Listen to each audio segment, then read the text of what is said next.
Diane Youdale, welcome to the studio. Thank you. We're going to talk today about your time on Gladiators, and you were otherwise known as Jet. May I call you Jet for the purpose of this podcast? Go on then. Thank you very much.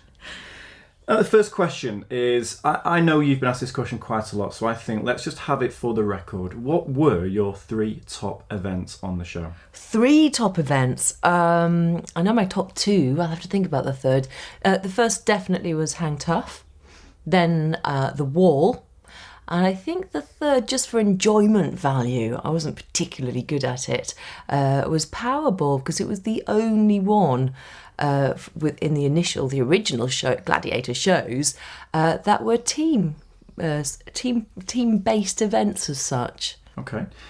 Did it take quite a lot of practice then to get good at these? Did you choose these 3 events and practice them, or did you just find you had a natural aptitude for them? It was a mistake completely, particularly The Wall and Hang Tough. In the first series, which was filmed back in 1992, John Anderson, who was the original referee on the show, on the first day of getting us all together to train these new gladiators, he did like a warm-up with us, and part of this warm-up was to get us to all develop some team spirit. So he decided we'd all play volleyball.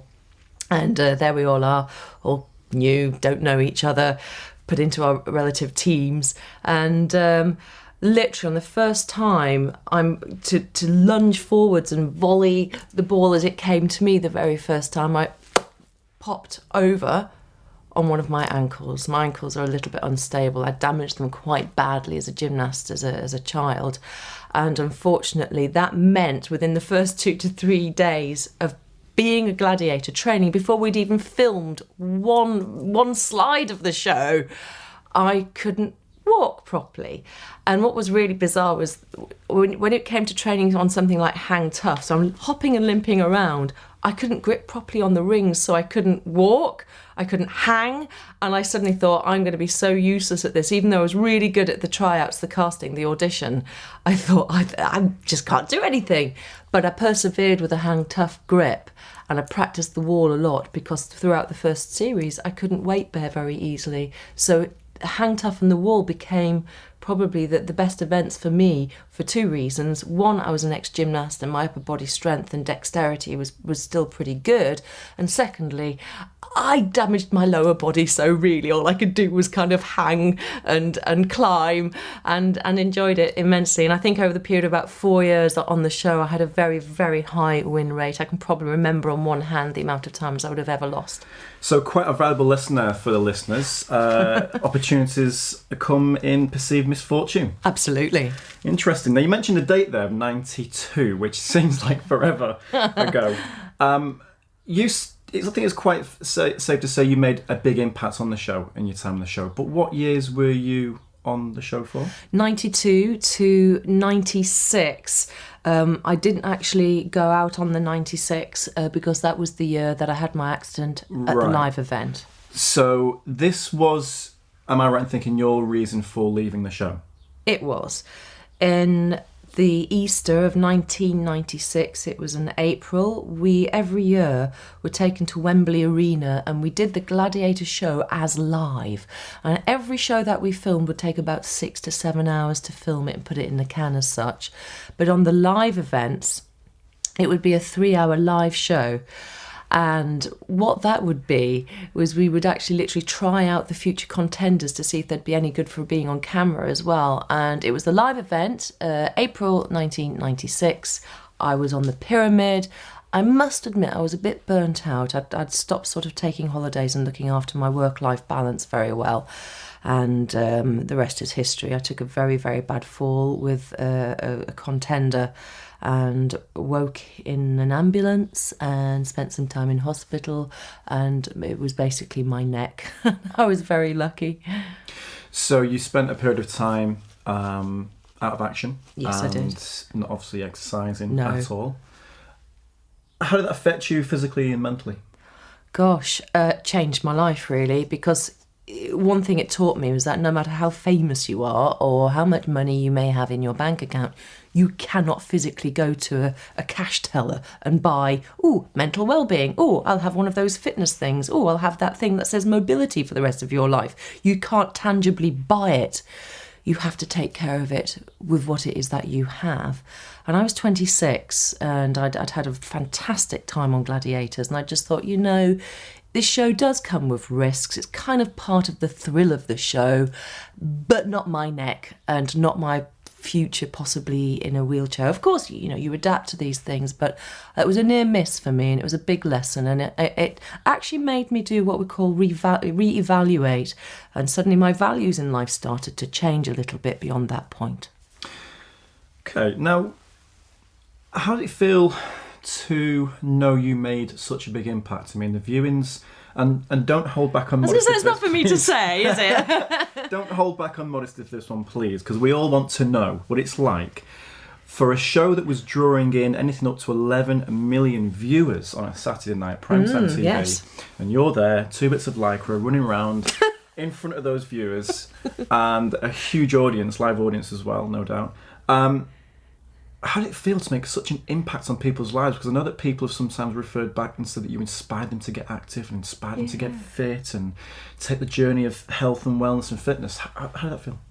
At the time, I was blissfully unaware. The guy who was... I knew you'd cop out of the question. That's me, though, blissfully unaware. And I think there was a few of my colleagues on the show and a couple of the guys sort of behind the scenes. A guy called Bill Hettersley, who was...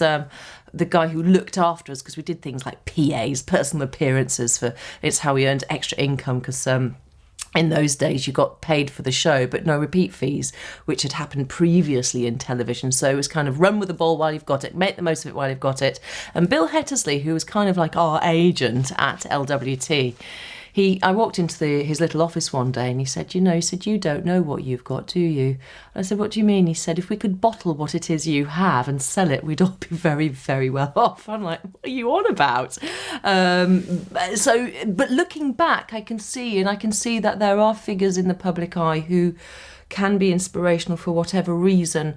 Glad's was fantastic, only because we were real people doing a real rough and tumble job. We weren't little skeletal, heroin chic catwalk models which had preceded in the late 80s, of course. These were, for the girls, we were kind of like, full-bodied, fit, healthy, doing a three-dimensional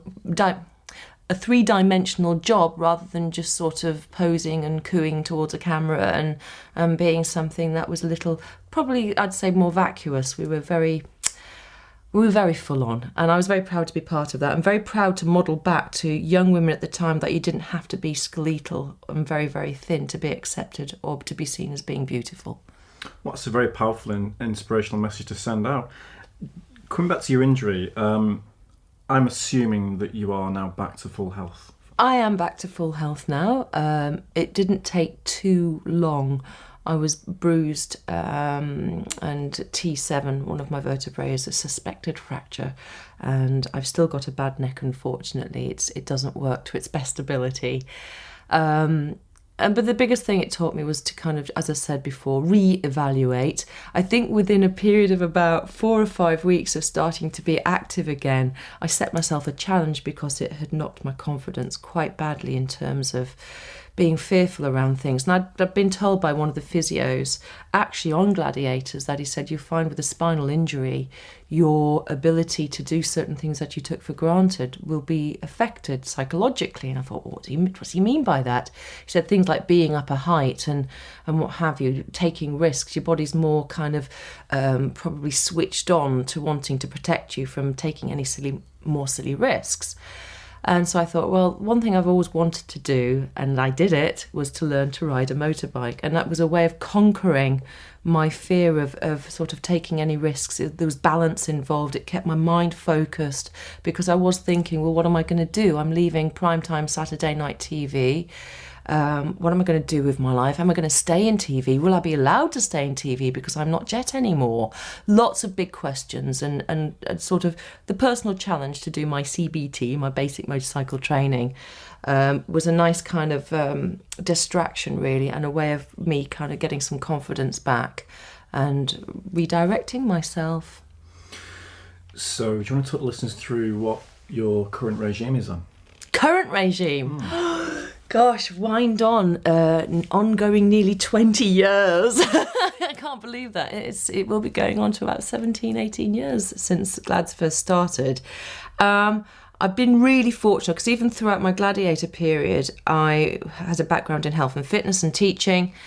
And what was really good about that is when I was interviewed as Jet, a lot of people thought, oh, she's interesting because she actually knows about a few other things as well. I'm not nutritionally well-read, but I know enough. But my background in teaching fitness one-on-one and to groups was quite extensive. So throughout that process, I was then asked by various producers of various programmes for radio and TV to start being a presenter and a broadcaster. And still to this day, I do that. I work for the BBC. I have a daily BBC radio show. It's a mixture of current affairs, hard news, and slightly more lighter stuff. Also, I do and still teach in fitness occasionally, mainly Pilates. I deliver workshops and do guest seminars, and I do lectures and things with something called Core Philosophy, which was a series of lectures I developed back in the mid-1990s. And the other thing I still do and I'm passionate about, although not a lot of it at the moment, but I will return to it one day, is work one-on-one as a psychotherapist.